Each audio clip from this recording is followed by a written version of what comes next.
of the basic tenets of the third world neutralism. Exactly. Intervention in the internal affairs of other countries, things like that. And now that they've got Russia behind their back, it makes it very difficult. Mr. President, I realize you're very busy, and thank you very much for taking time to see us. They told me that you would have very limited period here, so we really are actually busy working on the finishing touches on which particular decrees, orders, and instructions have to be modified or are considered rescinded by the termination of martial law. And then you've got the Pope coming in. Well, I have left that to the usual committee, and Cardinal Sin is well on top of it. So is the Papal Nuncio. I don't think it poses a problem, except that it requires some of the public works people who are here waiting to find out first, have we settled the problem of expenditures, things like that. My position is he's a head of the state. He should be treated as such. Yeah, they're probably worried about the bookkeeping. Well, Mike Silver, our producer, has been all over doing a survey of the various places that the Pope will visit.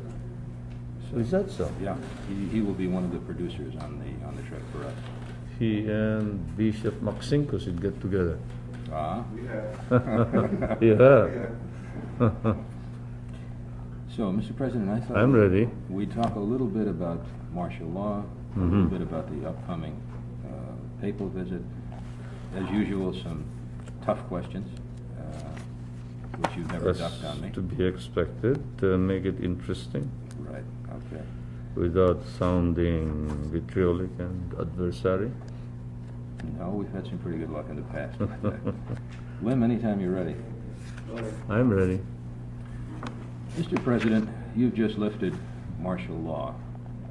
It was enforced for some time, over 8 years. Why now? Why this particular time?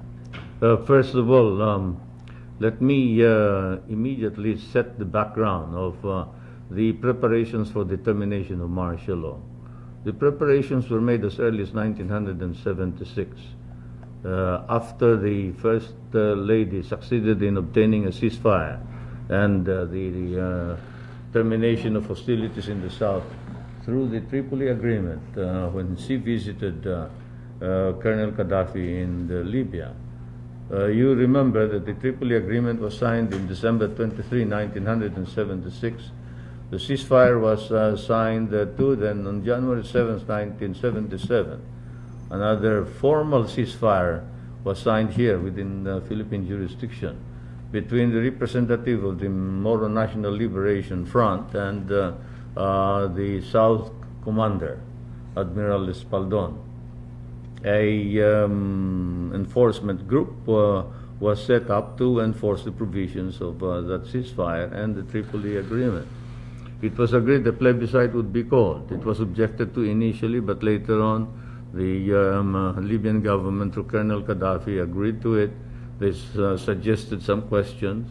The Secretary General, Karim Gay of the Islamic Conference, agreed to the same questions, and the leader of the Moro National Liberation Front, Nur Miswari, also sent a letter confirming the fact that they supported the questions to be asked, among which were the form of government, how many autonomous governments were going to be set up, and whether they were agreeable for the Moro National Liberation Front to take over that government. The people voted and almost unanimously supported the idea that instead of one, there be two autonomous governments, because historically the Muslims in the south are divided into several tribal units, groups, and more or less a two-unit autonomous government would just about answer their requirements. So regions 9 and 12 were organized, 5 provinces each. And in accordance with the result of the plebiscite, an election was called, and the members of the Legislative Council were elected, so they recommended an executive committee, which I appointed. I offered the chairmanship to Mr. Nur Miswari. He refused it. We therefore gave the memberships to other rebel commanders. When this happened, I was ready to lift martial law, because by this time the leftist, rightist communist rebellion had been practically neutralized, except for small pockets in, say, Samar, Kalinga, Payao.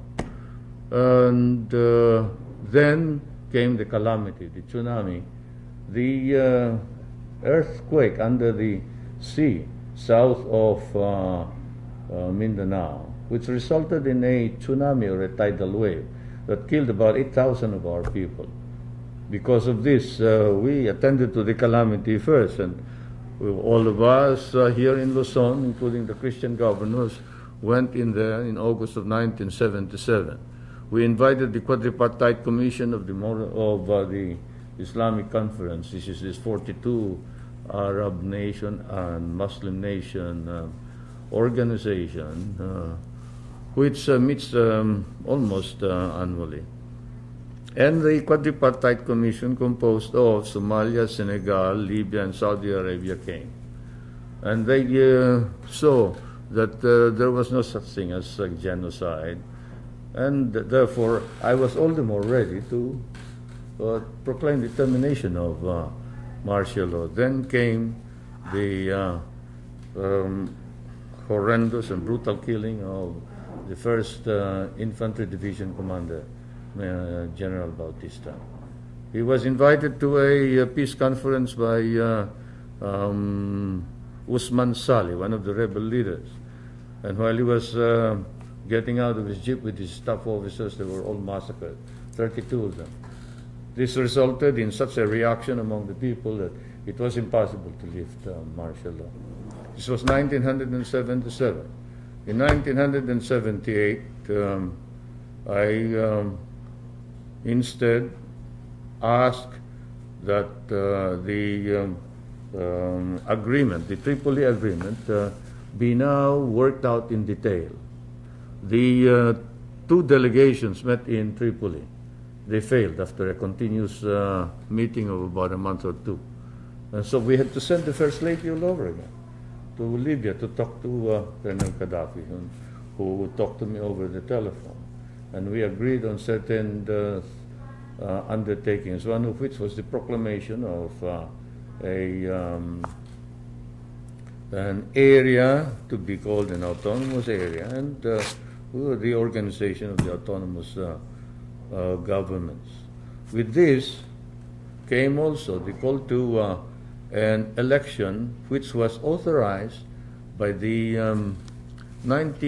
October 27, 1976 amendments of the Constitution, which called for the election of an interim National Assembly for the entire country.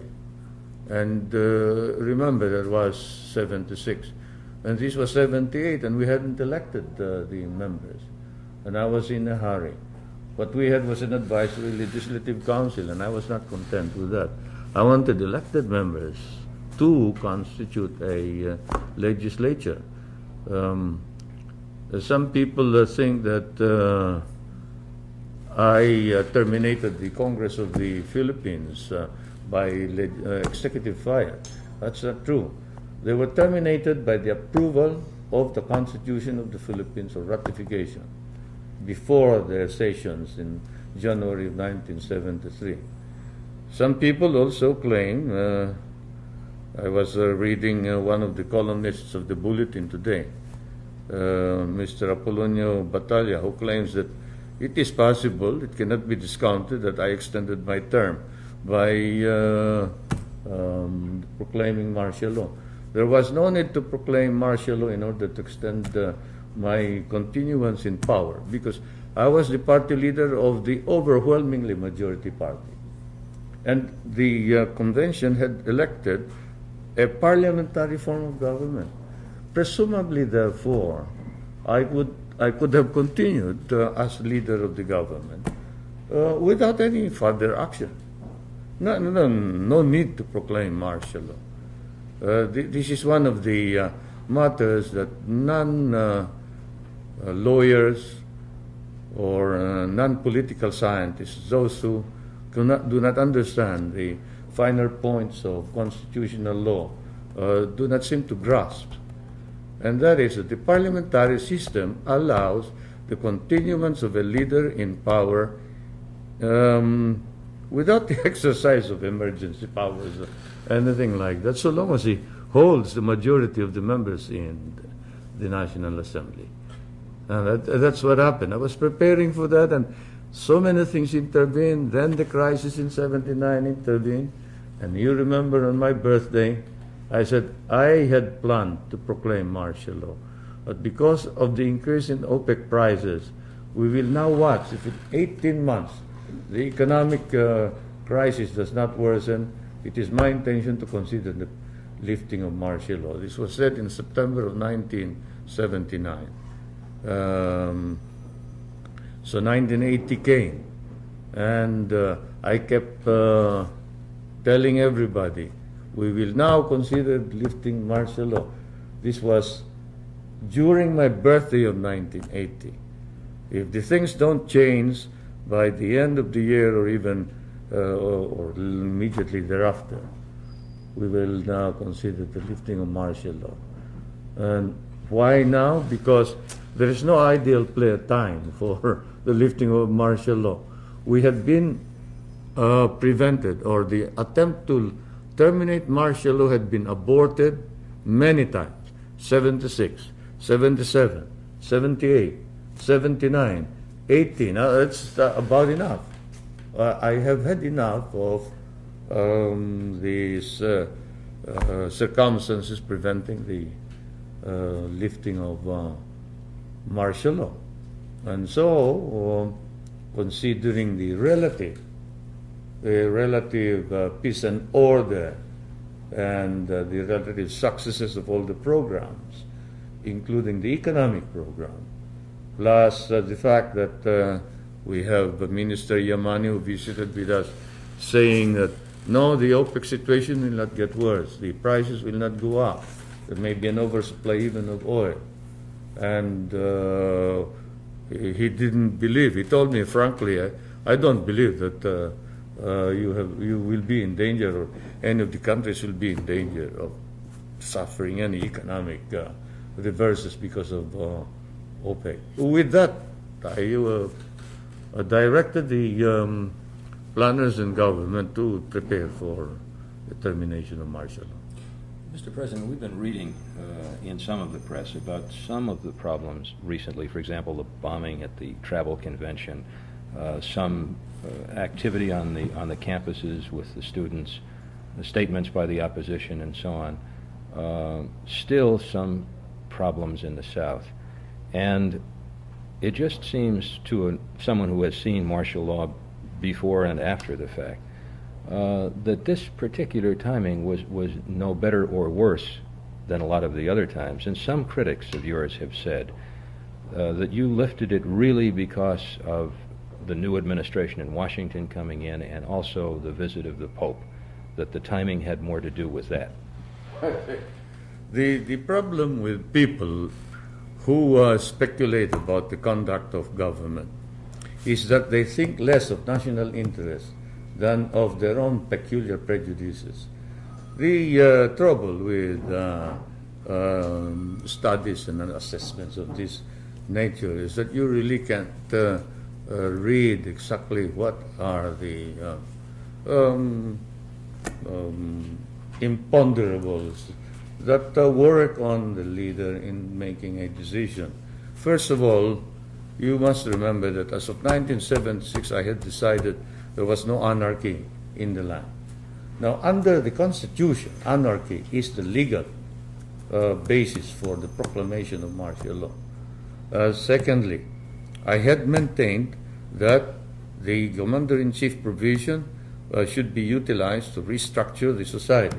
And radically, we had restructured our society from 1972 to 1976, we had converted a rice deficit country, which at the last importation of rice imported $500 million worth of rice, into a rice exporting country. We had altered the complexion of our exports. The economic planning was centralized. Originally, we had 4 historic exports: plantation crops, unprocessed, raw, primary products like centrifugal sugar, coconut meat, copra, unprocessed into coconut oil, unworked logs, and mineral ore. And all of these must have constituted about, let's see, 80 to 85% of the exports of the Philippines. In 1972, they constituted only 1 billion. We increased this to 5 and even more, probably 10 times, and diversified. 1/2 of all the exports now are non-traditional items: semi-processed food, garments, textiles, electronics, and things like that. Now, we restructured our society. No matter what anybody says, the society we have now is completely different from the society we had before. Before, you could not get anybody come out of their homes beyond 6 o'clock in Central Luzon, Ilocos, Cagayan Valley, Samar, Leyte, Mindanao. You know that. And even here, everybody was fleeing. They were sending all the families out, and our foreign exchange reserves was practically zero. How much are the foreign exchange reserves now? 3,100,000,000.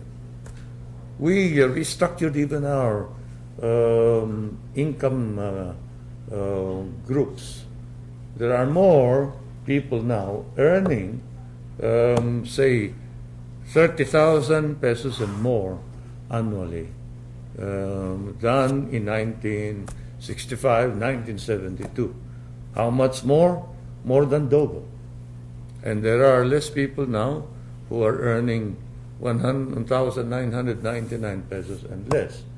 They used to constitute 1/4 of our population. Now they don't constitute about 1/10 of our population. Now, this kind of restructuring, economic and social.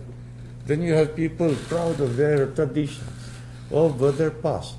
They want to know what their past was. They have recovered their self-respect. They're not apologizing or making any excuses for whatever happened in the past. They are making up for it. And they're proud to be Filipinos. Now, more than anything else, this to me is one of the greatest restructurings, the spiritual, the internal restructuring. Even those who are living in the slums have been motivated into improving their houses. But they were told, we will advance to you the money.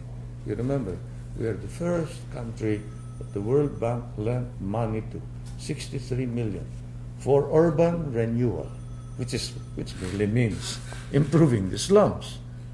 But before we spent the money, I experimented with a new approach. Instead of just giving the money and dole it out to them free, in order that they can improve their houses and realign those houses, put up the infrastructure. We tested out a new scheme in my part of the country where we upgraded villages, but we told the villagers, you'll have to pay for the cost. And we don't care, it may take 25, 30 years, but this is money that is advanced to you, but which you must repay in order that it will regenerate itself and it can be used continuously as a sum of money to keep on helping others after you, and you have to learn a livelihood. And so you see in the slums now, the core of housing and human settlements is not building houses, it is livelihood. It's teaching the man to learn to earn his own income and to stand on his own feet. It's the typical Asian saying, teach the man how to fish instead of giving him fish, and you will help him throughout his life. And that's what has happened. Now, all of this went into the, should we say, studies as to whether we should now proclaim martial law termination or not. And to say that it is to satisfy this or that administration. Now, we respect President Reagan. We have the highest appreciation for all his statements to the effect that he will maintain.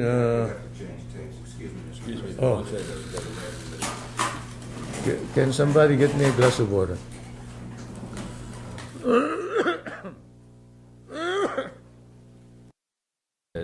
Where you talked about the not doing it to please any administration. I can say that much as we respect the new administration in the United States, the lifting of martial law was not ordered by me to satisfy any foreign administration. It was done for the national interest of the Philippines. It could have been done in 79, could have been done in 78, 77, but many things intervened. At the same time, neither was it done because it was no longer intolerable. A survey conducted by very knowledgeable groups, not only one, two surveys, indicated most of the people were against the lifting of martial law. Mr. President, those of us who remember what things were like before martial law, the problems with guns, violence in the streets, the chaos, the confusion, the various newspaper campaigns where you didn't know exactly what was going on. What guarantee is there after martial law is lifted that things will not go back to where they were then? The institutional changes, plus the change in the spirit of the people. You know, you cannot, let us say,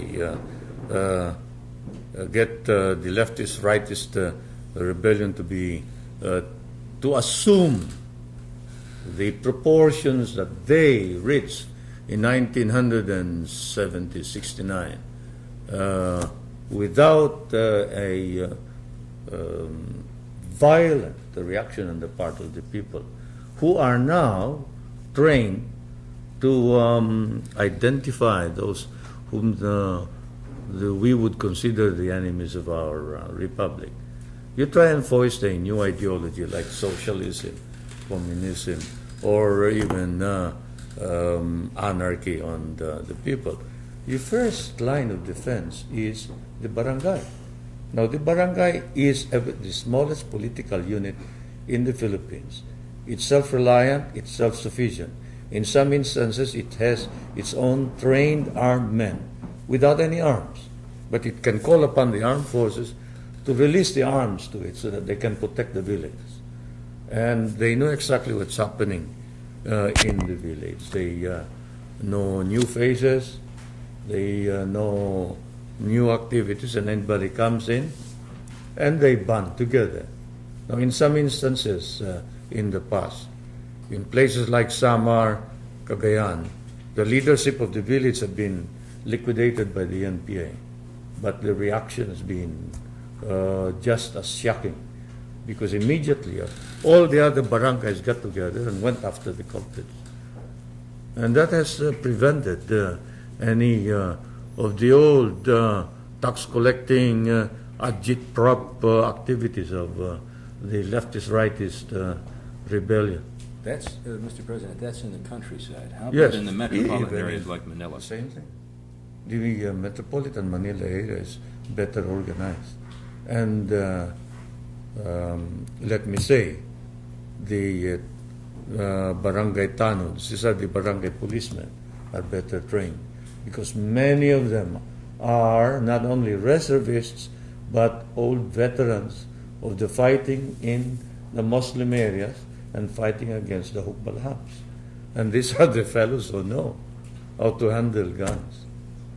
You see, Don't you read in the papers how criminal syndicates are eliminated by the people themselves? The policemen come in, and the tunnels have already caught the criminals.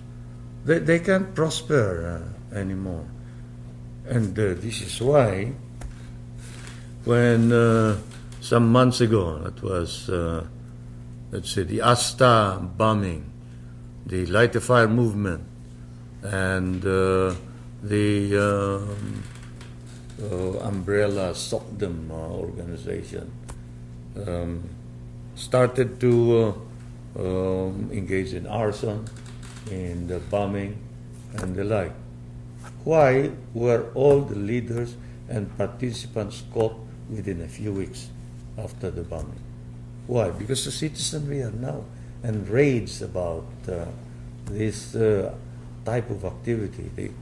There is a point where the people will watch and observe whether the bombing is justified because of many grievances, valid grievances, injustice, iniquities, corruption on the part of the government. But they look around and see that the government is really trying to clean up. This is the only administration where you see public officials being sent to jail for corruption, for inefficiency being removed. And this is the only administration where you have an ombudsman who conducts an investigation quietly and prosecutes no matter who gets hurt, whether they are KBL members or members of the opposition or neutral members. Then you have, this is the only administration where you have a special court to handle corruption cases, the Sandigan Bayan. And the people, of course, I believe, appreciate this. Taxes increased from 5 billion to 36 billion over 5 years.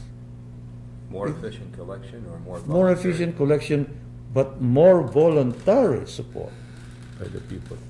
90% of taxes everywhere, whether here or in the United States, are voluntary payments.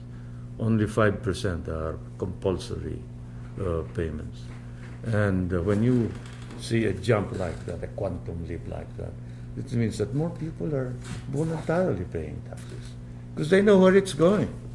They see all the infrastructure. You can't imagine the people, let's say in the outlying barrio, seeing a bulldozer for the first time, a grader, a street and a road being cemented, and they wonder where is this money all coming from? Well, it's coming from what we have saved. Did you know that at the beginning of my presidency, 85% of all the money in government went to salaries and furniture and equipment and new automobiles? We knocked this down immediately to 65%, saving 20% for infrastructure. Infrastructure, how much did the old administration used to spend? About 800 million, 900 million. Now we are spending anywhere from 12 to 20 billion. Can you imagine that? It is including loans. Including loans. On our own alone, we are spending 12 to 13 billion pesos. And then we borrow in the long term. Now, of course, some of my critics say, that's all that Marcos knows, to borrow money. Well, the World Bank refused to lend money to the Philippines before I became president. Did you know that? I did not. $40 million dollars was all that the World Bank would lend in 1 year because of inefficiency in the handling of the funds, the serious corruption that was endemic, and at the same time the lack of planning. What is the current World Bank assessment now of the Philippines? Our indebtedness about 11 to 12 billion, and the most important part is before I became president, 90% of all the indebtedness had to be paid within a year or two, short term. Now we have been able to extend this to long-term indebtedness. Before my term, we could not pay our indebtedness. There was a time when the what you call the debt payment ratio in relation to foreign exchange earnings was 42%, meaning 42% of everything that you earn in your exports, you plowed back to pay your indebtedness. I've knocked this down to 18%. Now our legitimate level under our own self-imposed domestic law is 20%. But I've even reduced the debt payment ratio to 18.7. That's the accurate figure. 18.6, 18.7. Notwithstanding the fact that we have increased our expenditures in the infrastructure. Now, when you have all of this and you get the people to support all these efforts, don't you think it's about time to lift martial law? Mr. President, let me play the devil's advocate again. One of the critics, one of the key criticisms has been the more things change, the more they remain the same. That while you have lifted the semantic term martial law, you still maintain the power. You can still step in and do what you want. How do you answer that question? Of course not. On the contrary, the truth of the matter is that I now have transferred the power to legislate to the Batasan Pambansa. They say, yes, but in case of an emergency, the President can exercise certain powers. Under the old Constitution, that was just as true as it is now. Under Article 8, Section 15 of the Constitution, I'm going to start getting pedantic like a professor. The National Assembly can authorize me. Presumably, therefore, since I control the National Assembly, meaning our party is in control, I can get any kind of emergency powers from the National Assembly. So whether it is one way or the other, it is a matter of style and intention. I don't intend to exercise any emergency powers without first giving the Batasan Pambansa or the National Assembly the opportunity and the right to rectify any errors, to meet any emergency, unless, again I say, you are suddenly met with revolution. You have to make a few arrests, like Lincoln did after the attack on Fort Sumter. You remember that classic case. After the attack on Fort Sumter, he ordered the arrest of those whom he considered had participated in the treachery to the Union. And the Chief Justice of the Supreme Court of the United States ordered their release. And he said, you enforce that order. I'm not going to enforce it. And he kept the Union together. Now, that's a different matter. That's a different matter altogether, because when there is violence, let's not talk about other emergency powers. I can proclaim martial law all over again, but I have no such intentions. The response to crisis must be calibrated. Now that we have acquired a more sophisticated attitude towards crisis, and we can more or less grade the urgency of action necessary to meet crisis, then we can calibrate our actions. And as far as I'm concerned, the Batasan Pambansa, the National Assembly, has shown its capability to meet emergency. Well, this does not mean that if there is, I repeat, any sudden upsurge of criminality that the Batasan cannot handle, but I won't exercise the power. I will. I have notified everybody. I will. Don't kid yourselves. I'm not going to allow all these advances and these changes, this progress, to go down the drain. it would be a delusion to our people, and they would be so disappointed that they would be willing to take any leadership which can guarantee stability. Mr. President, along that line, let me ask you a question. Again, remembering what politics was like in the Philippines in the old days, with the peso sandwiches and the buying of votes and all those things, and the absence of real political dialogue over the past 8+ years, how do you foresee politics in the Philippines emerging again, the kind of democratic politics? We need 2 years for the opposition to develop.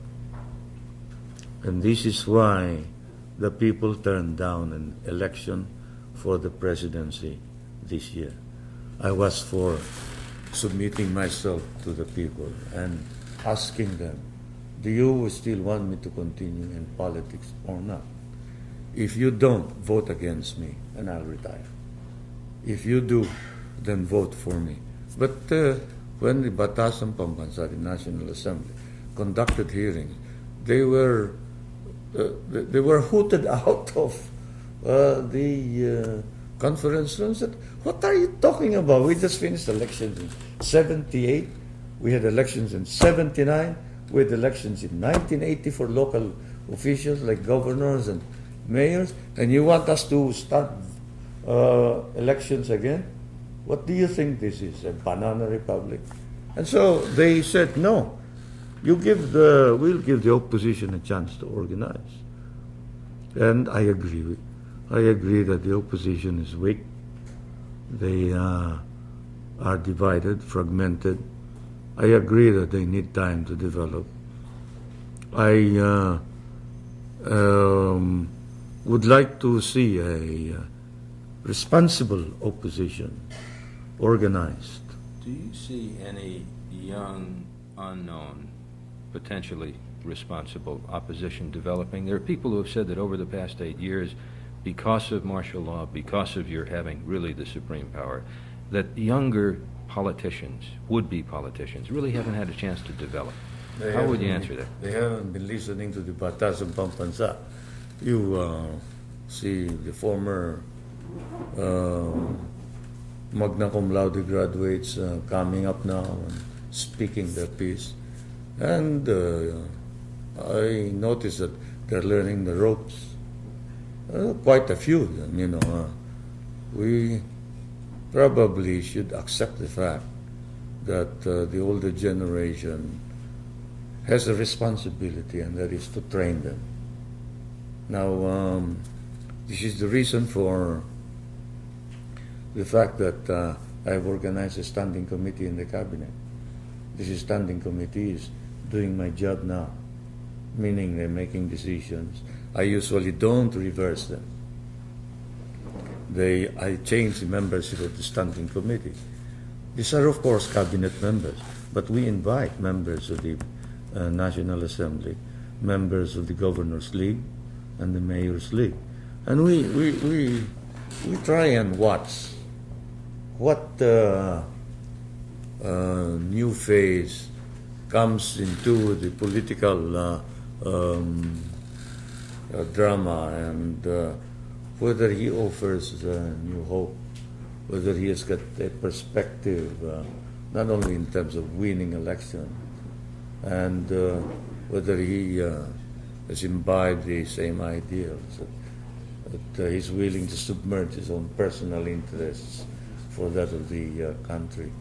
Because more than anything else, this is what we need. These are the types of politicians that we need. Politicians, they will be, and they will think of their survival as a primary objectives. But they have to think in terms of the nation, what it needs from them. And you can immediately spot. You can immediately spot from among the younger generation the people who are demagogues and those who are really sincere patriots. At least I flatter myself in believing that our generation of leaders and those who follow after us have acquired enough sophistication to know more or less who are the younger fellows who can be depended upon to carry the flag, to carry the banner of the Reformation, the Philippine Renaissance, as it were. And you accept the fact that one of these days, one of these younger fellows is probably going to have an election against you and win. No.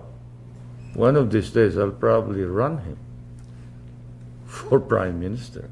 Well, I step aside and watch. Or one of these days, I'll probably say, look, I'd like to train you fellows to act as the leader of government. Okay, I'll be, let's say,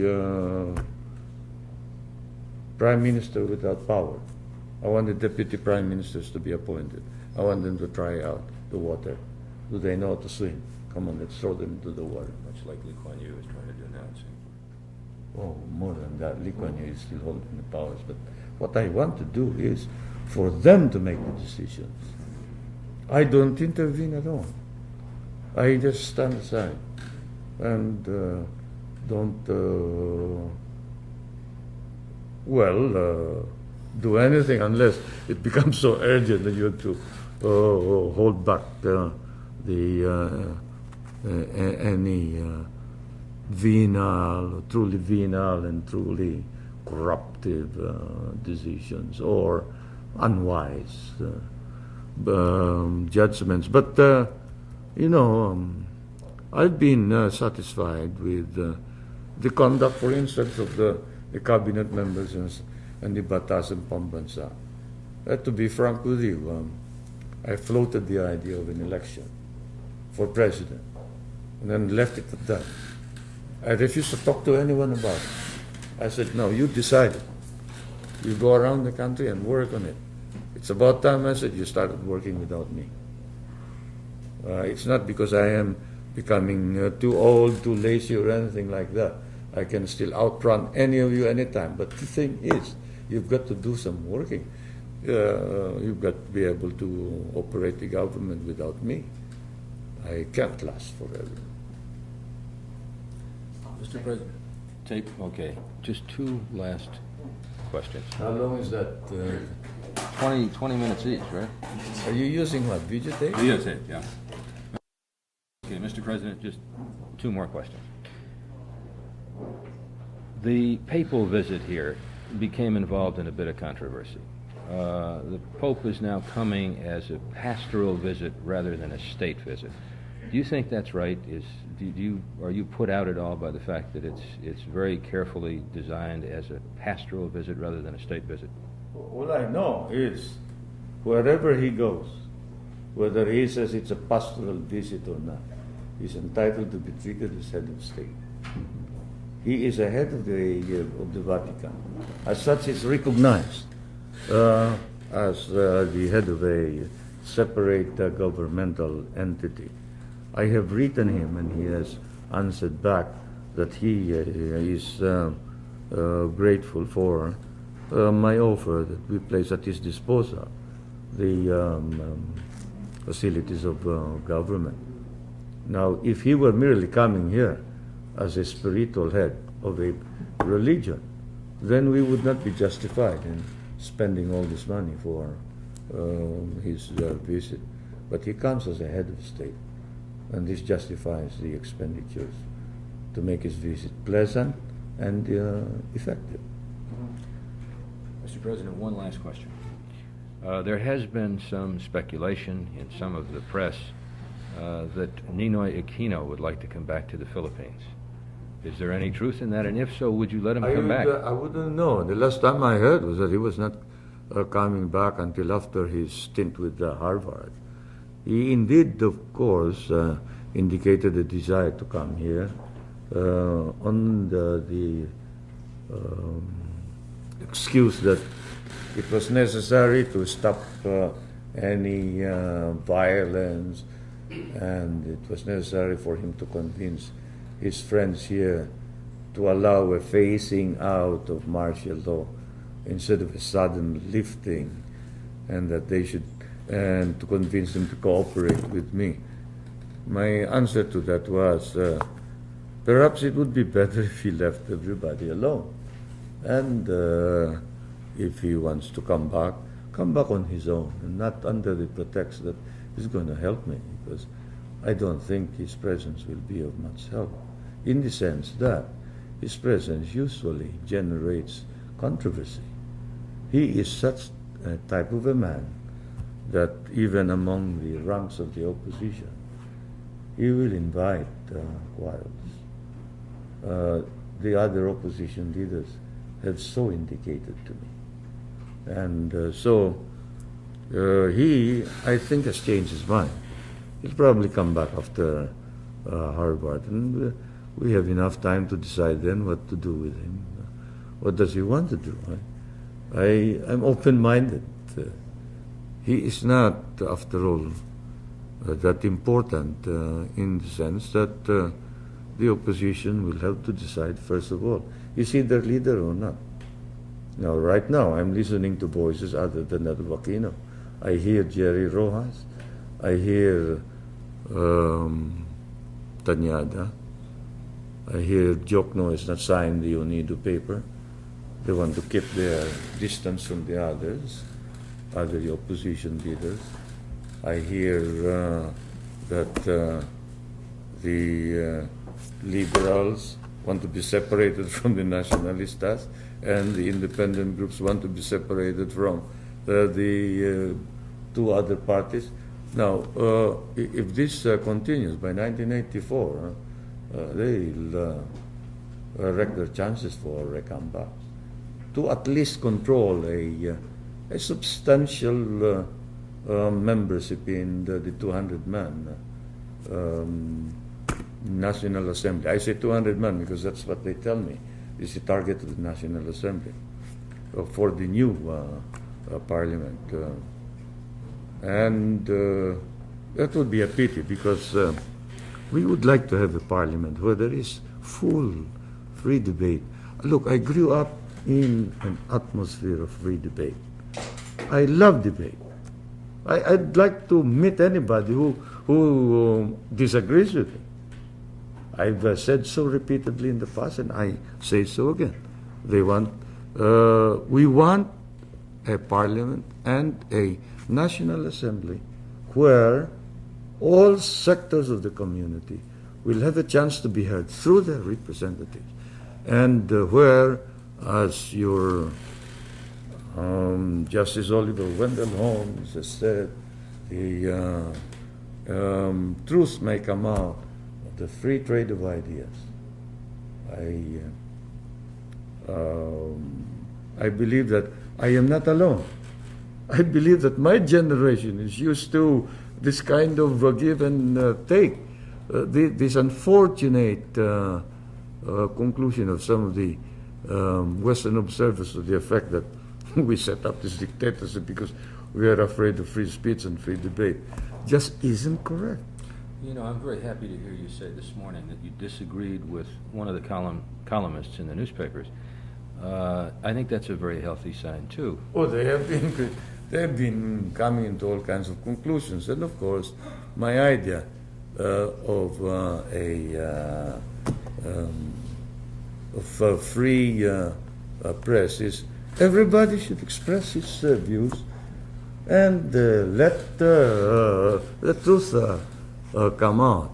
This isn't going to stop me from speaking out loud and clear when I hear somebody saying an obvious lie, like the UNIDO paper saying that on his speech proclaiming martial law, he promised that he would terminate martial law at the end of his term in 73.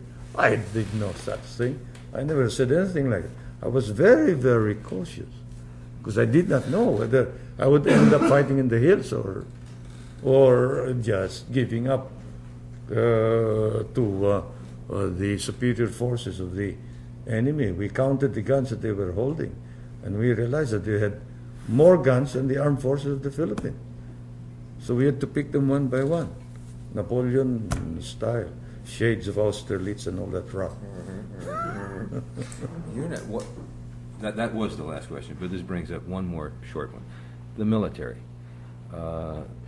For a martial law administration, having seen a few others, the military was not quite in as much evidence here as it has been in other countries that I've been. But do you think that there'll be any unhappiness on the part of the military with martial law being lifted? Any temptation, since they have had a reasonable amount of power? No, I don't believe so, because the military has voluntarily subordinated itself to the civil government, even under martial law. You see, our martial law is the American type, not the European type. The European type of martial law is where the military takes over the entire government. It's a state of siege of war. Whereas the American type, as explained by all your experts, Bordick and Willoughby and the rest of them, is where the civil government calls on the military and says, look, these are our decisions. Will you enforce them? And the military comes in and enforces the decision of the civil government. And therefore, the military is subject to the orders of a civilian authority. And this is fundamental in all constitutions that have followed your constitution, which, of course, ours is. And so the military has been a balancing wheel, as it were. Never in the history of the military has it ever imagined or thought that it could take over the government, even forcibly, at any given time. And therefore, it has acquired a culture of its own, shall we say, a tradition that it recognizes the civil authority and it enforces the decisions of the civil authority. So they will not be unhappy, continuing as it is, subordinate to the civil authority. Mr. President, thank you very much. It has been a pleasure, I assure you. Say, by the way, have you ever been back to the Tasada? No, I haven't, as a matter of fact. I haven't seen Manda in an awfully long time. Well, Manda has been out with a young player, the one who saved the white rhino in Africa. Oh, really? We're trying to save the